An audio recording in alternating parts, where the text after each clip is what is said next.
கன்னிராசி சித்திரை நட்சத்திர அன்பர்களுக்கு மிக அதிகமான கெடுதல்கள் தரக்கூடிய, பிரச்சனைகள் தரக்கூடிய, துரதிர்ஷ்டம் தரக்கூடிய நட்சத்திரத்தில் முதன்மையானது விசாகம்.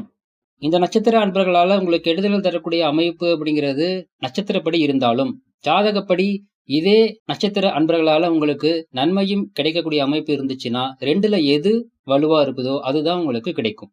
அப்படி தீமைகள் இல்லாமலும் நன்மைகள் இருக்குது அப்படிங்கிற பட்சத்தில் நோ இஸ்யூஸ். ஆனால் தீமைகள் மிக அதிகமாக இருக்குது, நன்மைகள் அப்படிங்கிறது அந்த நட்சத்திர அன்பர்களால் எனக்கு இல்லவே இல்லை அப்படிங்கிற பட்சத்தில் என்ன சார் பண்ணுறது? அதாவது உங்களுடைய பெற்றோர்கள் அல்லது உங்களுடைய பிள்ளைகள் அல்லது உங்களுடைய வாழ்க்கை துணை இந்த அமைப்பில் இருந்துட்டாங்க அப்படின்னா என்ன சார் பண்ணுறது? விலகி இருக்கவும் முடியாது. அட் தி சேம் டைம் அவங்க கூட இருக்கும்போது உங்களுக்கு கெடுதல்களும் நடக்கும், நன்மைகள் தடையாகும்.